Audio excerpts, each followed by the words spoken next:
Então, há expectativa de que o Piton volte para esse jogo lá no Rio Grande do Sul. Zé Gabriel, JP ou Esforça e Galdames, Rossi, Cleiton e Adson, né? O Vasco, que já não tinha Payet, também não terá Verratti, que está suspenso. Olha só, falando do Vasco, né? O Vasco joga contra o Juventude amanhã, lá no Alfredo Jaconi, em Caxias do Sul. Mas a notícia que o torcedor se ateve hoje foi a entrevista dada pelo Pedrinho, né? Ele esteve na Prefeitura do Rio, né? Para conversar sobre o futuro estádio, né? As obras do estádio, a renovação de São Januário, na Assembleia Legislativa aqui do Rio de Janeiro.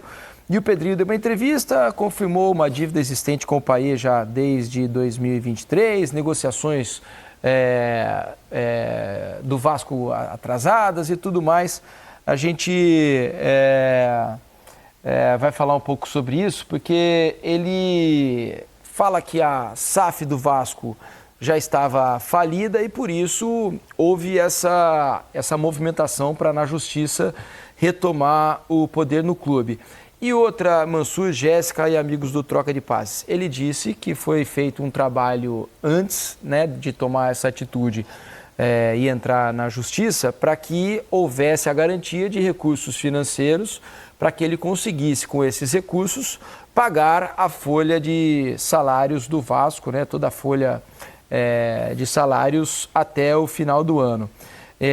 Diz que o Payet tem salários atrasados, salários não, né? Tem as luvas, né, que ele teria direito quando foi contratado. Essas luvas estão atrasadas desde março, né, de 2023. Então, uma dívida que veio antes da administração do Pedrinho. Enfim, o Vasco sendo passado a limpo aí por Pedrinho, meu senhor. Acho que a gente vai precisar ainda ver aguardar algumas cenas desses... Março de 24, tá, a dívida do Payet. A gente vai precisar aguardar um pouco ainda as próximas cenas para entender como o Vasco vai conseguir se estabilizar economicamente. Se é verdade, primeiro a gente foi, de certa forma, surpreendido por uma decisão na Justiça que transferiu o controle acionário da 777 para a associação. A SAF continua estruturada, com o CNPJ da SAF continua existindo, só que o controle voltou para a associação. A partir daí, a grande questão é a estabilidade econômica, né? Por mais que a decisão seja baseada em dificuldades que o grupo, que a 777, vinha apresentando em outros lugares do mundo, com cumprimento de compromissos, com investigações, com denúncias, cabia a ela a responsabilidade de fazer aportes financeiros que, em tese, garantiriam alguns pagamentos. A associação, a gente sabe que tem uma enorme dificuldade de conseguir recursos.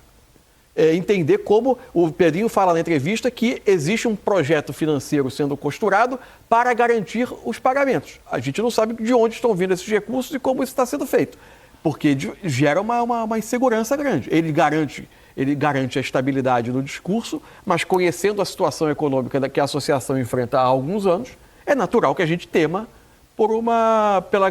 pelo real cumprimento dos compromissos. A gente vai precisar aguardar para ver como isso vai acontecer. Ainda assim, o Vasco se mantém no negócio para contratar Felipe Coutinho, também surpreende, né, nessa situação, né?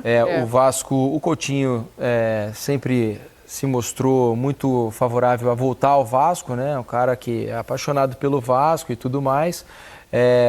As conversas estão acontecendo, as negociações. O Pedrinho disse que o Coutinho quer o Vasco, o Pedrinho também quer o Coutinho, e que o negócio está caminhando. As conversas são positivas até agora, num compasso de espera, está o Botafogo e o Cruzeiro, né?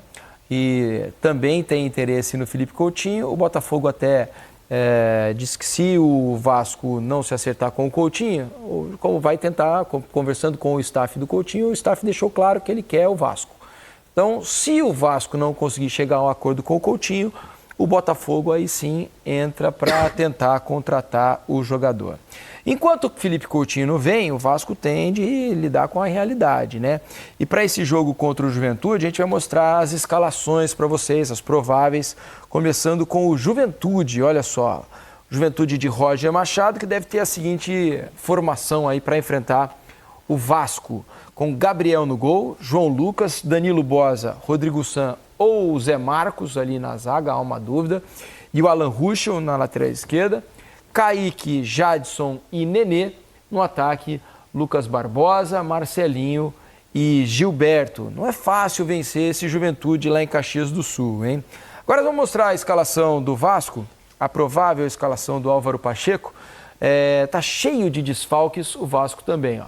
Paulo Henrique na lateral, Maicon e Léo a dupla de zaga, o Lucas Piton deve voltar, tá ali na dúvida com o Vitor Luiz, né, porque ele sentiu uma indisposição no último jogo, foi desfalque de última hora, o Vitor Luiz começou, então há a expectativa de que o Piton volte para esse jogo lá no Rio Grande do Sul. Zé Gabriel, JP ou Esforça e Galdames, Rossi, Cleiton e Adson, né, o Vasco que já não tinha Payet também não terá Verratti, que está suspenso. É uma escalação toda remendada do Vasco aí para jogar lá em Caxias. Entre problemas para esse momento, né, de desfalques e questões de elenco, não tem muita sobra, não tem muita fartura de recurso nesse Vasco, não. Pelo contrário, eu ia dizer, tá faltando bastante. usando o que ele tem à disposição. É isso. E se a gente pensar o jogo com o Cruzeiro, no segundo tempo, quando o Vasco conseguiu ter até um pouco mais de volume, eu achei uma melhora muito de ímpeto, mas ainda tímida para você imaginar que seja de fato um marco de uma evolução, né? E o quanto o Vasco dependia de bola na área, de cruzamento, e aí a ausência do Piton ela se torna ainda mais dramática, né? Porque quem melhor executa essa jogada para tentar encontrar o E normalmente é o Verratti que está lá, que é um exímio cabeceador, isso, né? Nem isso terá nesse jogo, né? Então, o momento do Vasco é muito delicado, né? Muito, muito difícil mesmo. Muito delicado. É uma missão que o Pacheco tem de, olha, juntar os caquinhos, colar e reconstruir esse Vasco, assim, porque não sobrou nada do trabalho do Ramon. E ele pegou um Vasco ainda que veio de 2 pancadas contra Flamengo e Palmeiras. Contra o Palmeiras, o que eu percebi de diferente foi uma mentalidade de um Vasco mais defensiva do que foi contra o Flamengo. Acho que ali, contra o Flamengo, existiu uma leitura errada por parte do Pacheco, achando que o Vasco tinha condições de ter umas jogadas mais ofensivas que levassem perigo ao Flamengo, sem considerar a fragilidade do elenco que ele tem. E contra o Palmeiras foi uma equipe muito vulnerável, muito ingênua diante das movimentações que o Palmeiras fazia. Então é uma evolução que ela vai acontecer lentamente, gradativamente, jogo após jogo. O Pacheco não vai conseguir consertar a defesa do Vasco, eu falo da defesa porque é a primeira coisa que precisa ser estancada, antes de pensar na fase ofensiva do jogo. Acho que vai ser gradativo, pouco a pouco, recuperando essa confiança defensiva para depois pensar no ataque do Vasco. O problema é que você estava falando, eu já estava pensando aqui, mas então o ataque tá bom? Aí eu pensei... Não. Tá também, né? Então o Vasco precisa melhorar em todos os setores, porque a defesa é uma defesa que tem sofrido muito, o ataque não tem conseguido colocar o Verratti em grandes situações, né? O ataque tem muita dificuldade para criar oportunidades. Então, não há assim, o Vasco pelo menos está se defendendo bem. Ou então, o Vasco pelo menos está criando oportunidades. O Vasco está tendo dificuldade nos 3 setores do campo, né? É pela fragilidade do Vasco, que é o momento de pensar em não tomar gols. Ajeita a defesa.